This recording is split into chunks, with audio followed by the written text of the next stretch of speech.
TMZ is saying that it's received a new note demanding 1 Bitcoin, which is about in Guthrie's disappearance. This is now the 3rd note in the case, and the demands for Bitcoin payments are raising questions. The FBI says it is investigating multiple possible ransom notes demanding Bitcoin as part of the search for Nancy Guthrie. Bitcoin. January 31st, 2026, 9:50 p.m. A garage door closes in the Catalina Foothills neighborhood of Tucson, Arizona. Nancy Guthrie is inside. She is alone. She is 84 years old. She uses a walker. She has a pacemaker. She takes daily medication she cannot miss. She is also the mother of one of the most recognizable faces in American television. And someone had been watching her. At 1:47 in the morning, a masked figure appeared at her doorbell camera. The camera went dark 8 seconds later. Her pacemaker, the device recording her heart in real time, documented 41 minutes of cardiac crisis. Elevated heart rate, physiological responses consistent with fear, with struggle, with terror. At 2:28 a.m., the signal stopped. By morning, her family could not reach her. Law enforcement was called, and within days, a ransom note arrived at media outlets across the country. $6 million, payable in Bitcoin, with a specific wallet address printed directly inside the note. The people who took Nancy Guthrie believed that wallet address was their armor, their invisibility, the one decision that would keep them hidden from every federal investigator coming for them. I am going to show you exactly why they were wrong, and I am going to show you the single transaction, just $152, that handed the FBI something a former federal prosecutor called the best lead in this entire case. Stay with me. By the end of this video, you will understand this case better than most journalists covering it. If you are new here, subscribe now. This case goes deeper than anything you have seen covered anywhere else. But before we get to that, $152. You need to understand what the FBI was already reading from day one. And they did not need a single court order to do it. Here is what most people get wrong about Bitcoin tracing. They imagine a team of federal analysts with classified government access to a secret financial database. Court orders flying back and forth. Months of legal wrangling before investigators can see anything. That is not what happened here. Not even close. Bitcoin was built on one foundational principle. Every single transaction must be recorded on a shared public ledger that every person on Earth can read. That ledger is the blockchain. It is not a metaphor. It is a literal, permanent, publicly accessible database of every Bitcoin transaction ever made. Every one. Time-stamped, preserved, readable by anyone with an internet connection and a wallet address. At the moment that ransom note arrived, the FBI opened a blockchain explorer and started reading. No subpoena, no court order, no waiting period of any kind. And here's what they found. Promise one delivered. This is exactly what the FBI read on day one. They did not find a blank slate. They found a financial biography. Every transaction that wallet had ever sent. Every transaction it had ever received. Every connected wallet address going back to the very beginning. All of it permanent, all of it time-stamped to the second. Then they ran that address through forensic platforms built specifically for this work. Companies like TRM Labs and Chainalysis. These are not search engines. They are forensic platforms built over a decade of criminal cases. Ransomware operators, drug trafficking networks, terrorist financiers, sanctioned entities. Every major cryptocurrency crime for 10 years has added to their databases. The platform maps every connected wallet automatically. It identifies every exchange interaction. It highlights prior connections to known criminal activity. It produces a complete visual map of the entire financial ecosystem surrounding that one address. And it does all of this in seconds. Here's the distinction that destroyed the kidnapper's entire plan. A pseudonym hides your name. It does not hide your behavior. It does not hide your transactions. It does not hide your history. The blockchain remembered everything, and the FBI was already reading it. So the FBI had the wallet. They had the history. They had the complete network map. But for 10 days, that wallet stayed completely silent. No movement, no transactions, nothing. Until one payment arrived, $152. And everything about this investigation changed in an instant. February 11th, 2026, 10 days after Nancy disappeared. The ransom wallet had been silent, static, a forensic target with a history but no new movement. And then $152 landed inside it.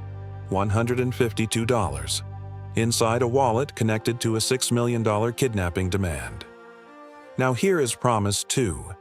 This is exactly what that transaction did to this investigation. Think about it this way. Imagine you are monitoring a building that has been completely dark for 10 days. You know the address. You believe you know who is inside. But there is no movement, no activity, nothing for your surveillance to capture. Then a package lands on the front doorstep. Suddenly, the question is not just whether someone is there. The question is what they do next. Every possible response tells you something. Here are the 5 behavioral choices that wallet operator faced, and what each one revealed to investigators. 1. Move the funds immediately. The FBI sees it the moment it happens. 2. Route through a Bitcoin mixer to obscure the trail.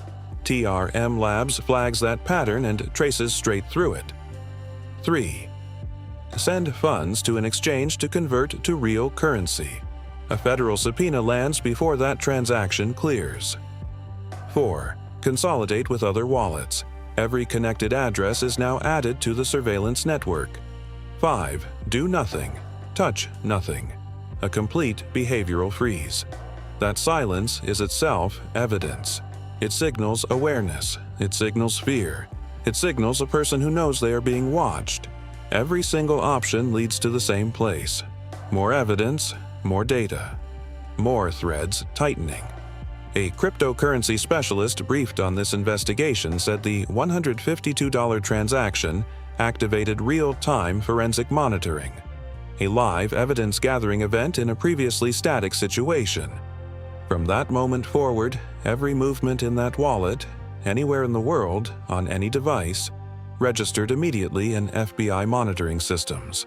The FBI now had 3 wallets under simultaneous real-time surveillance. 1 from the original ransom note. 1 from a second note demanding payment for inside information.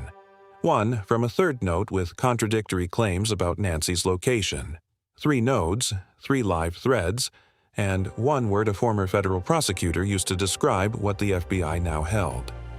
Control. Nobody has officially confirmed who sent that $152. Drop your theory in the comments right now.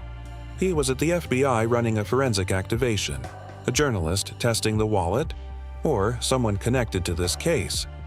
3 wallets, real-time surveillance. A former federal prosecutor on national television calling this the FBI's single best lead. So why, 73 days later, has no arrest been announced? The answer tells you exactly how close this prosecution actually is. Here is what television gets wrong about federal investigations. The FBI does not arrest when they are confident. They arrest when they can guarantee a conviction that survives every appeal, every defense motion, every challenge the most expensive attorneys in the country can mount. Those are completely different standards, and the gap between confident and guaranteed is where 73 days of silent, methodical work happens. The prosecution chain has 5 links. The wallet address is confirmed and on public record. The transaction history has been mapped by TRM Labs across every connected wallet and exchange interaction. Exchange subpoenas have been issued, and every domestic exchange that receives a federal grand jury subpoena must comply, with criminal penalties for refusal.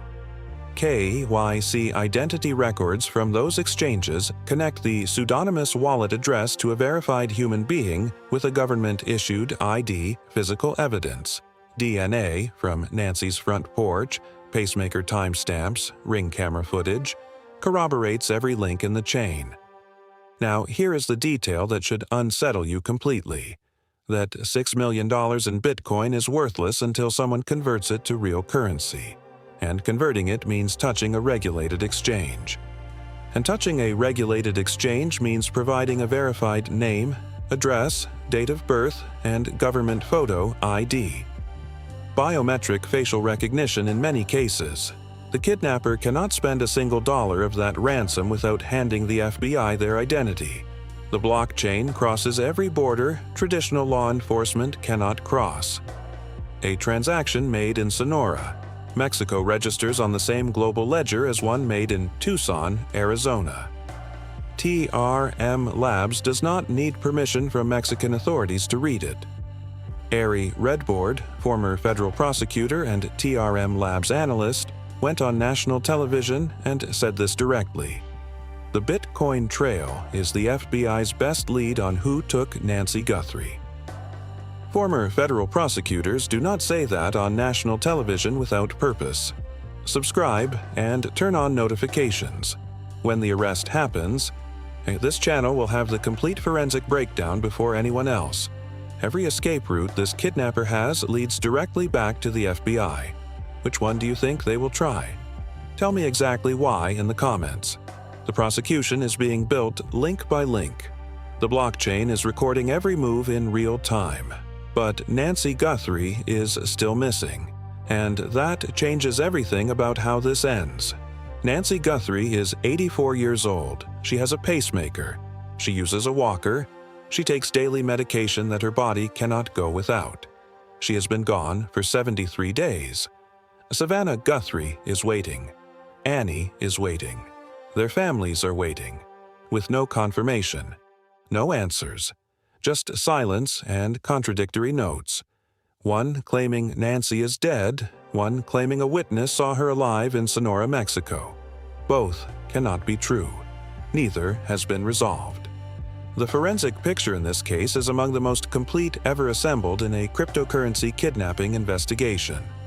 3 wallets monitored in real time, a former federal prosecutor on record, a blockchain that has recorded every transaction since day one. And yet, Nancy is not home. 73 days of silence is not failure. It is the sound of a conviction being constructed that will not fall apart in any courtroom before any judge under any defense challenge ever mounted against it. The blockchain is still running. The wallets are still being watched. Every day that passes is another link secured in a chain that leads to one person. If you know anything about this case, make the call. Do not wait. Based on everything you just heard, do you believe Nancy is still alive? Tell me what your gut says and why. Subscribe and turn on notifications right now.